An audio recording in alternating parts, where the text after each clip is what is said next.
My name is Celeste Morrow. I'm 27 years old, and 3 weeks ago, I stood in the middle of Dallas, Fort Worth International Airport while my own mother screamed to a crowd of strangers that I was a thief. My father was demanding that airport security detain me on the spot. Hundreds of people stopped walking. Phones came out. Eyes locked onto me, but I wasn't looking at the crowd. I was looking at one specific federal officer waiting for the moment he'd remember my face. Before I tell you what happened next, I need to ask you something. Have you ever worked yourself to the bone for people who were supposed to love you unconditionally, only to realize they saw you as a resource, not a daughter? Drop your age and where you're watching from in the comments. I want to know how many of you have felt this exact kind of invisible. Let me take you back to how it all started. Part 1. The night my future disappeared. I grew up in a mid-sized city outside of Nashville, Tennessee. The older of 2 daughters in what the outside world believed was a warm, hard-working Southern family. My parents, Donna and Gerald Morrow, ran a small but well-regarded event catering company called Morrow's Table. White tablecloths, past hors d'oeuvres, church fundraisers, and corporate holiday parties. From the outside, it looked like a thriving small business. From the inside, I was the engine keeping it from stalling on the side of the road. I started managing the books at 19 because the electric bill for the commercial kitchen went unpaid for 3 consecutive months and our primary vendor threatened to drop us. By the time I was 23, I was running, ordering, staffing, client communication, and event execution, all while my parents accepted the compliments at the end of every successful event. I was paid an allowance, not a salary, an allowance, deposited inconsistently into a checking account my mother still had access to. But I was building something quietly on the side. Over 3 years, I had cultivated private chef relationships with 6 corporate clients in Nashville's medical and financial districts. They paid me directly for premium menu consulting, completely separate from Morrow's Table, completely above board, and entirely mine. I built that income to $38,000 in a dedicated account my parents knew nothing about. I had been accepted to a prestigious culinary arts and hospitality management program at a renowned institute in Barcelona, Spain. Enrollment required a $4,000 deposit, which I'd already paid. My flight was booked. My bags were nearly packed. The night before my departure, I went to retrieve my passport from the fireproof lockbox I kept on the top shelf of my closet. It was gone. I searched every drawer, every bag, every logical and illogical corner of my bedroom. Nothing. When I walked into the kitchen, my mother was standing at the stove with her back to me, stirring a pot of chicken and dumplings like it was any other evening. "Celeste," she said, before I even opened my mouth. "You're not going to Spain." She still didn't turn around. My father was leaning against the doorframe with his arms crossed, wearing the expression of a man who had already decided how this conversation would end. "Your sister Amber needs you here," he said. "She just lost her job. We need help with the spring wedding season. You can go to Spain when things settle down." Amber is 24. She had lost her 3rd job in 2 years. She lived in my parents' house and had never once, not a single time, worked an event for Morrow's Table. I stood in that kitchen and felt the floor shift beneath me. My flight left in 11 hours, and my parents had stolen a federal document to stop me from boarding it. I didn't scream. I didn't throw anything. I walked back to my room, sat on the edge of my bed, and listened to the house settle around me. Then I started planning. Part 2. What I found in the filing cabinet. For 3 days, I performed the role they needed me to play. Quiet, obedient, broken. I prepped food for upcoming events. I answered vendor calls. I updated the scheduling spreadsheets. I let my mother believe her strategy had worked. On the 2nd night, I couldn't sleep. I lay in the dark listening to a plane cross overhead, that low, distant rumble, and I thought about my program orientation starting without me across the Atlantic. I opened my laptop and checked my savings account. There was a pending outbound transfer for $9,500. Initiated the night my passport disappeared. Destination: a joint account in Amber's name, one my mother had quietly connected to an old student savings account she'd insisted on co-signing when I was 17. She had never removed her name from the paperwork. I had forgotten she still held access to the routing number. They weren't just caging me. They were draining me. I was at the bank when it opened the next morning. I stopped the transfer, closed the joint account, and wired my entire $38,000 balance to a new high-yield account at a national institution, an account solely in my name, at a bank my parents had never heard of. When I got home, I tied my apron back on and started prepping corn fritters for Saturday's event. Donna walked past and smiled at me like a woman who had restored order to her household. I smiled back. That night, I used my master keys to access my father's locked filing cabinet. Gerald was meticulous about one thing and one thing only: hoarding paperwork. He kept everything physical: contracts, lease agreements, tax correspondence.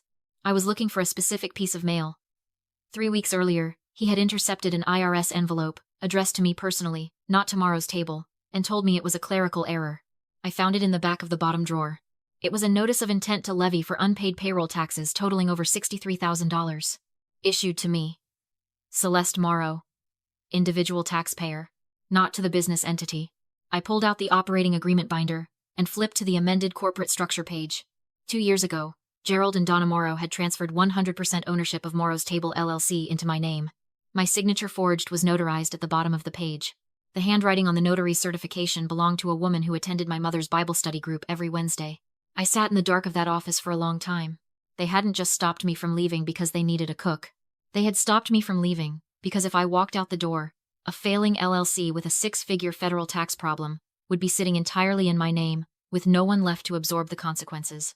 I photographed every document, every ledger entry showing personal withdrawals disguised as business expenses, every vendor invoice paid late using my personal credit history, every forged signature.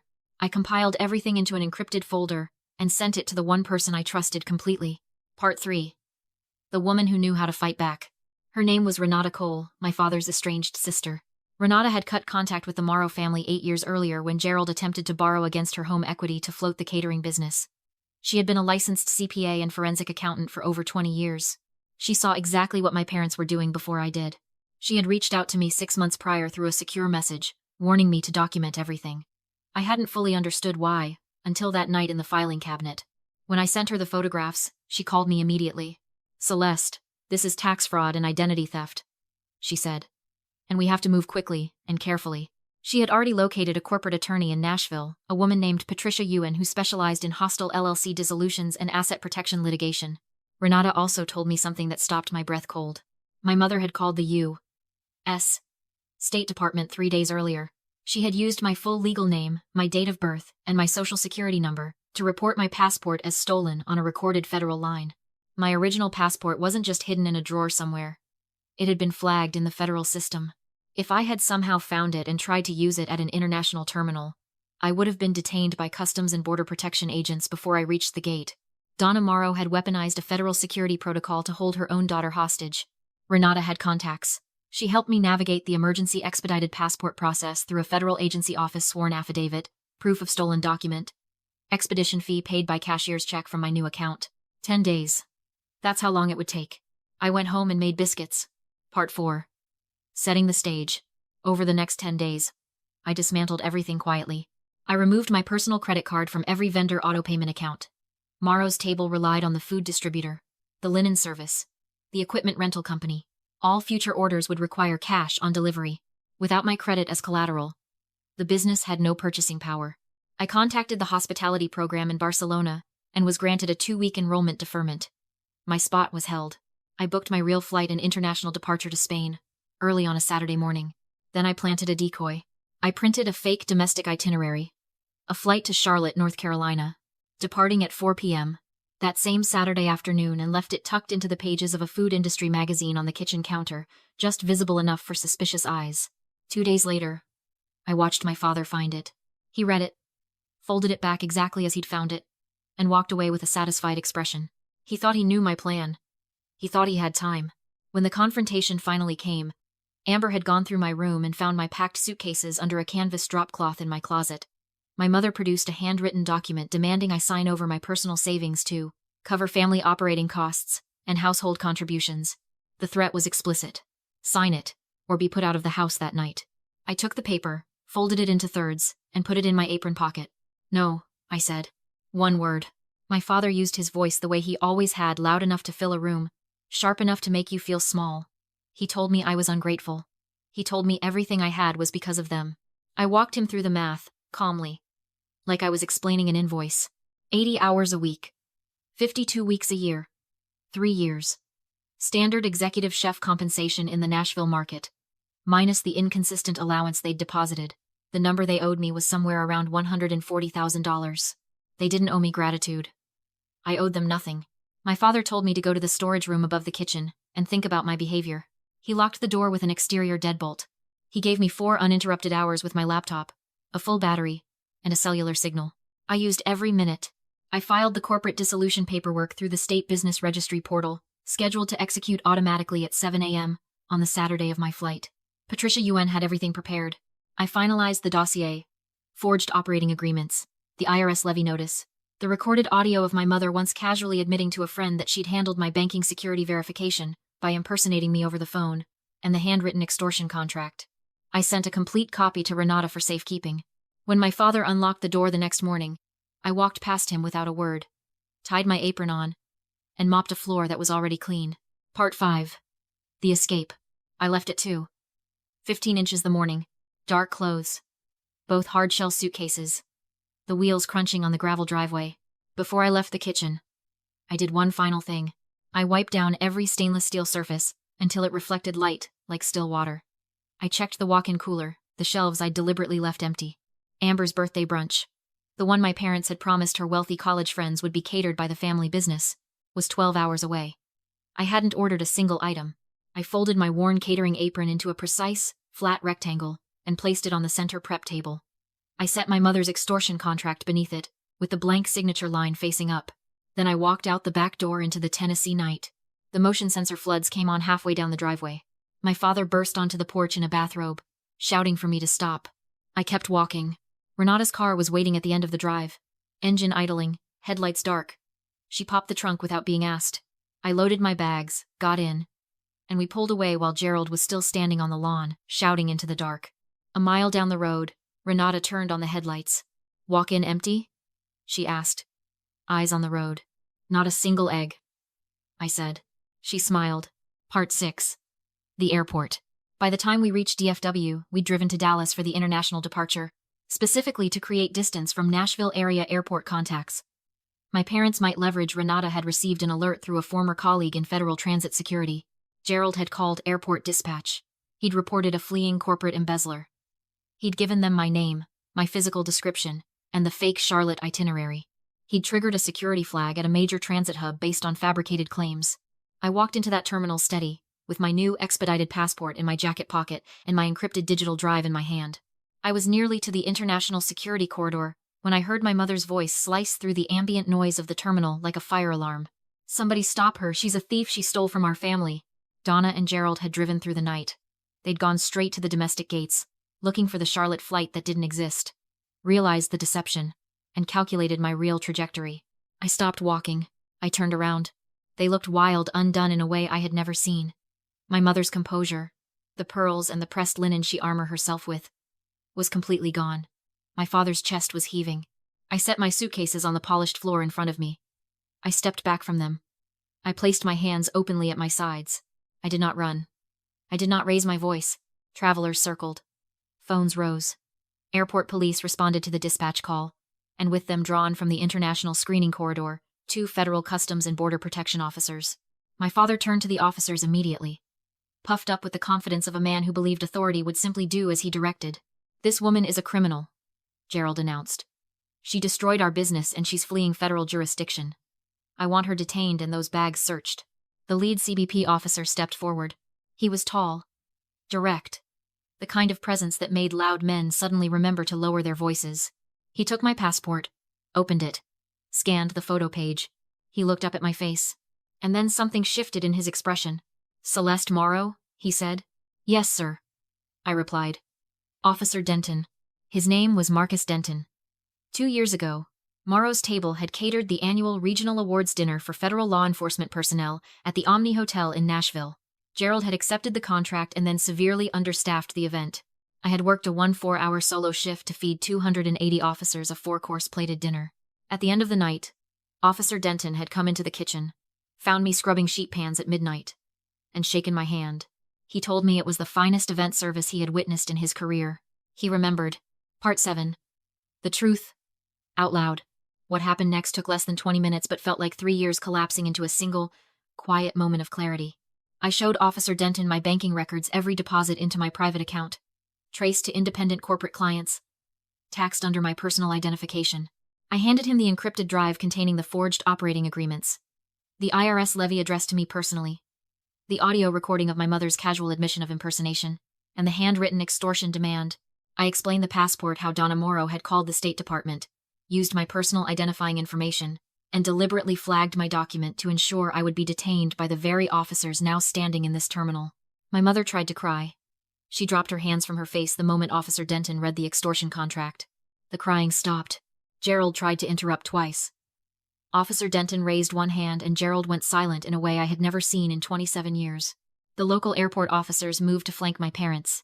Officer Denton looked at me. "Miss Morrow, you have grounds to press federal charges right here. We can begin processing paperwork immediately." I looked at my parents. I searched for rage and found something quieter. Pity, maybe. Or just the complete absence of obligation. "They're not worth missing my flight," I said. Denton nodded. He kept the extortion contract and the digital drive as evidence documentation for the formal reports he was already required to file. He escorted me personally to the priority screening lane. I didn't look back. Part 8. What they came home to. While I was somewhere over the Atlantic, the wreckage was unfolding in Tennessee. At 7 a.m., Morrow's Table LLC was officially dissolved by the state. The operational bank accounts were frozen, pending liquidation. Every vendor auto payment rejected. The business credit line voided. Gerald tried to access the accounts to arrange emergency food delivery for Amber's brunch. The screen returned one message. Entity dissolved. Contact legal counsel. He called the banking hotline. A recorded voice confirmed that Morrow's Table LLC no longer existed as a registered entity in the state of Tennessee. Amber's brunch guests arrived at the house at 11 a.m. to find a spotless, empty commercial kitchen and a walk-in cooler holding a wilting head of romaine and 2 gallons of expired whole milk. While Amber attempted damage control with her humiliated friends, Renata arrived. She carried a manila folder. She sat down at the dining room table, the same table where I had eaten 17 years of family dinners.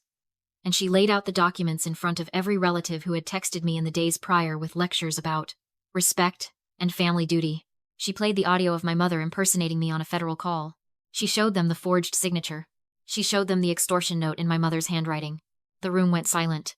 My aunt, who had texted me that I was having a breakdown, left without saying a word. Part 9. Building what's mine. I landed in Barcelona on a Tuesday morning. The air smelled like sea salt and warm bread. I found my program housing near the Gothic Quarter. I enrolled. I attended orientation.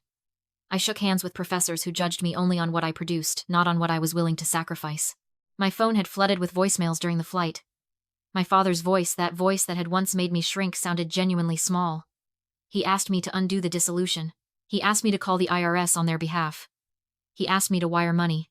I blocked both numbers. Permanently. Gerald and Donna spent months navigating the consequences of what they had built and what I had legally dismantled. The IRS audit triggered by my submission of the forged ownership documents assessed penalties totaling over $80,000 against their personal finances. Vendors filed civil suits. The commercial kitchen lease was terminated.